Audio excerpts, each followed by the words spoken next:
Sa bawat paglubog ng araw, may mga alaala ring muling sumisilip.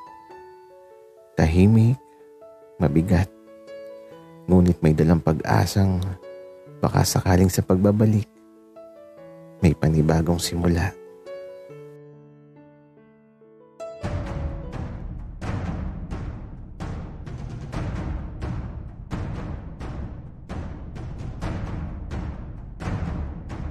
Kaibigan, huwag mong kalimutan mag-subscribe sa aming channel at huwag din kalimutan i-click ang notification bell at subscribe button. Subscribe na!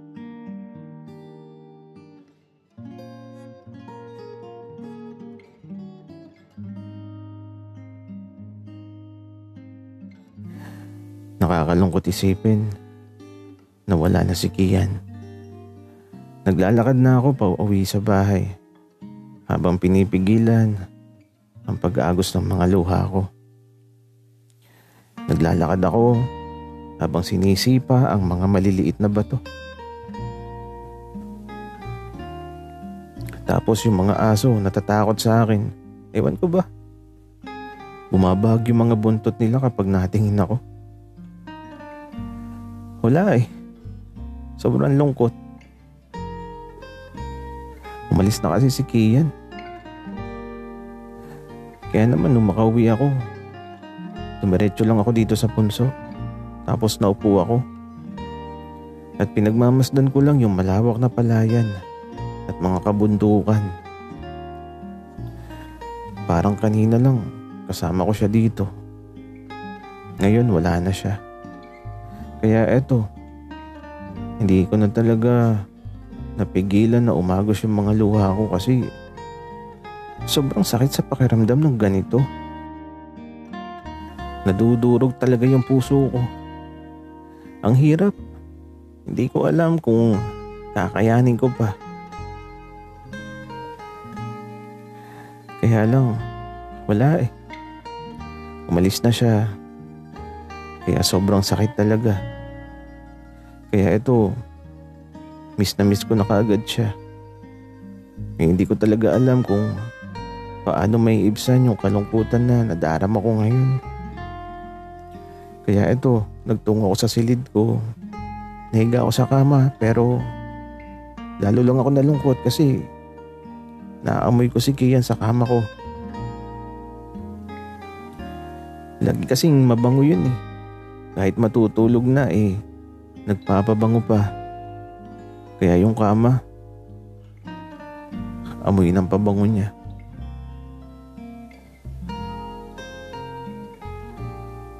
Ano bang gagawin ko? Kahit saan ako tumingin, may mga alaala siya. What if lumipat na lang kami ng bahay para hindi ko na siya maalala? Gagi. Bakit ko ba naiisip ang mga bagay na yun? Ay nako talaga. Kaya eto, bahala na. Lumabas na muna ako sa silid. Tapos eto, nagwalis ako sa labas. At naglinis na din ako ng bahay. Magpapakabisi muna ako para kahit paano eh. Mawala yung atensyon ko sa bigat na nararamdaman ko. Pati nga silid ni tatay at nanay, nilinis ko. At eto, ang hindi ko na lang nalilinis yung silid ko. Kaya lang, lilinisin ko ba? Kasi kapag nilinis ko, wala na yung amoy ni Kian sa kama ko. Ayoko mawala yun. Gusto ko na naamoy ko lang yun palagi. Kahit paano eh, parang andito siya. Kaya eto, nahiga na lang ako sa kama at ipinikit ko ang mga mata ko at inisip kong nasa tabi ko lang si Kian.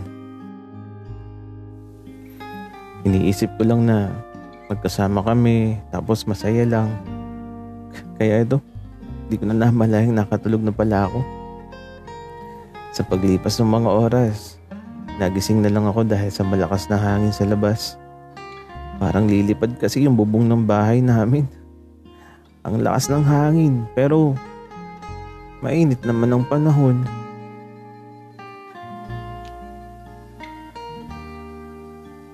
Alas 4 na din pala.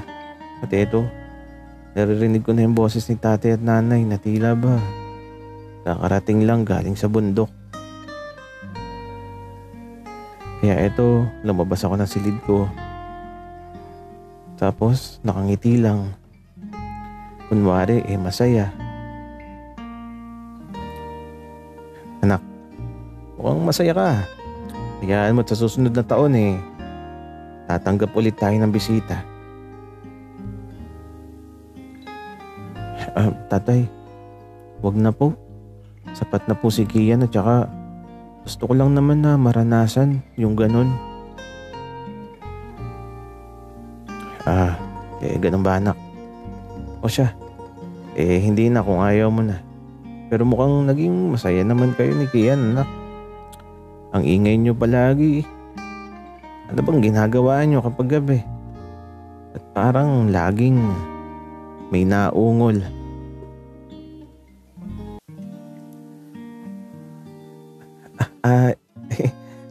Wala yun tatay. Minsan kasi nagpapahilot ng likod si Kian.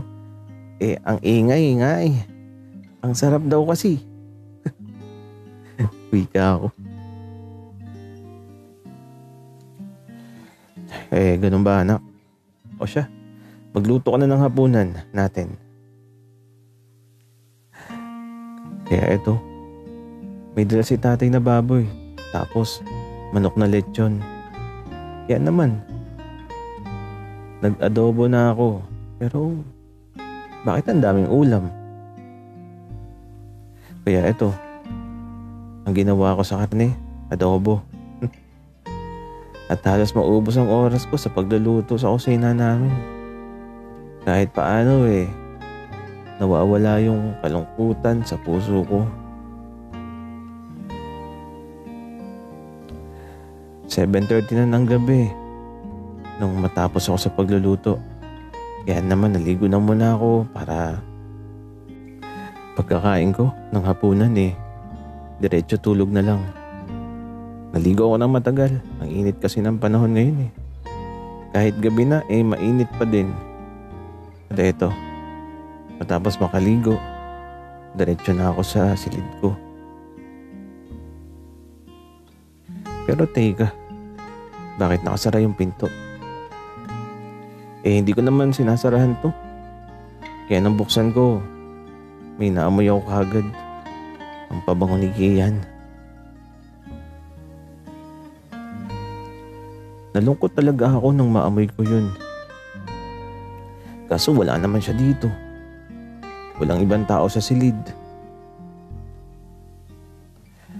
Nakakalungkot lang talaga kasi miss ko na kaagad si Kian. Sana bumalik na siya kaagad. Pero nagbibihis na muna ako at tatawagin ko na sila tatay at nanay para makakain na kami. Halos 8 PM na kasi Kaya ito, pagkabukas ko ng cabinet ko, natakot ako. Kasi bigla na lang may kamay na lumabas sa aparador na biglang hinawakan yung titi ko. Gagi, nagulat talaga ako. Napaatras ako. Baka biglang may lumabas sa aparador.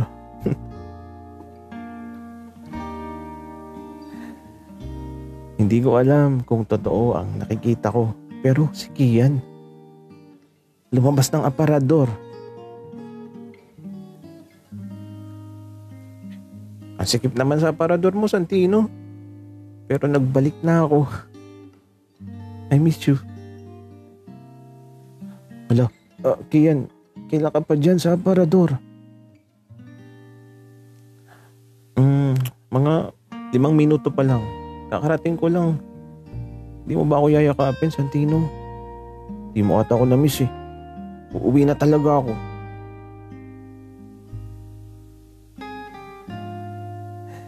Kaya naman, eto. Niyakap ko na ng mahigpit si Kian. Grabe. Nakalipas lang ang 12 oras Nagbalik na siya kaagad.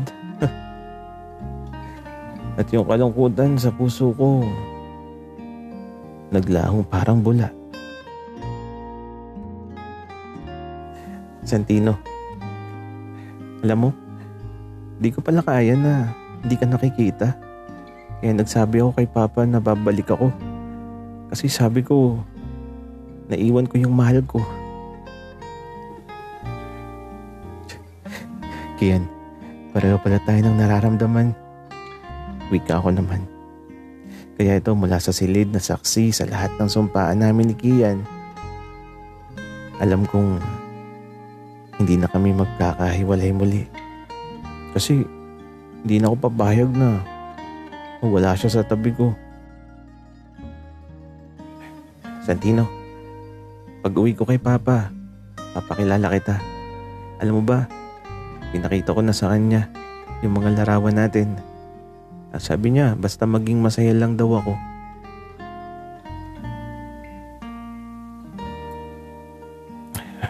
Kian, sasabihin ko din kay tatay at nanay. Santino, alam ko naman na alam na ng tatay at nanay mo. Gusto lang nila na sabihin mo. Anak, nandito na pala si Kian. Tara na at maghapunan. Kaya ito, naghapunan na kami. At alam pala nila tatay at nanay na babalik si Kian. Tumawag daw sa kanila. At ang sabi, huwag daw sasabihin sa akin. Ay nako talaga.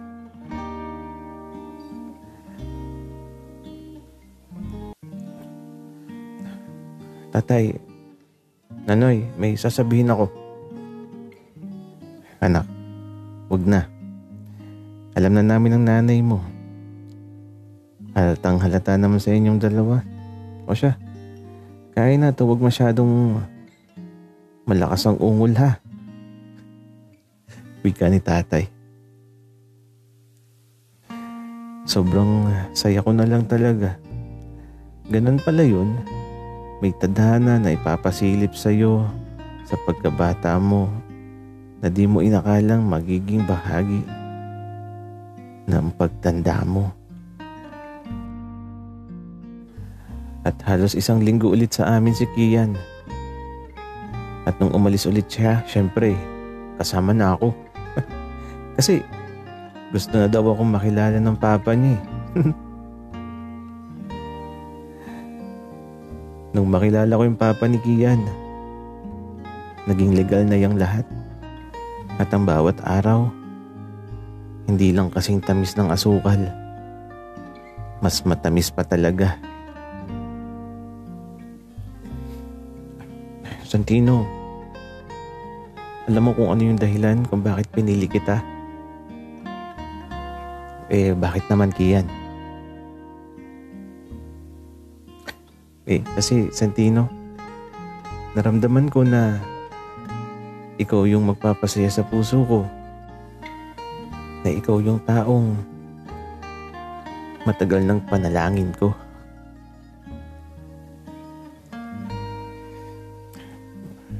Kian, kahit anong mangyari, mamahalin lang kita sa bawat araw. Ikaw lang. Santino, wakas na ba to? Oo, Kian. Wakas na to ng kwento, pero ang pagmamahalan natin, hindi magwawakas. Totoo nga pala talaga ang tadhana. At kung mahal mo talaga ang isang tao, pipiliin mo siya ng buong buo at walang alinlangan.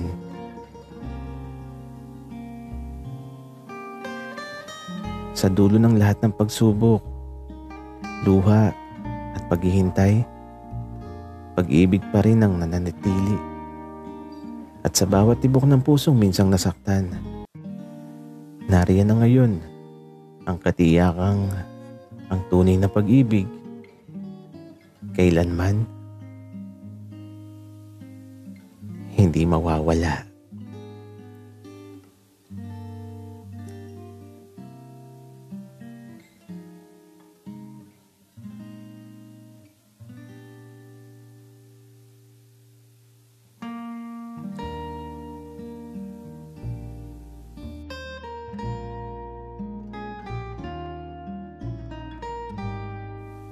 Hello mga Bebe Loves. Baka naman may pamerienda ka. Send mo na lang sa GCash ko. Salamat po. Mga Bebe Loves ko, ito na muna ang huling kwento sa channel na to.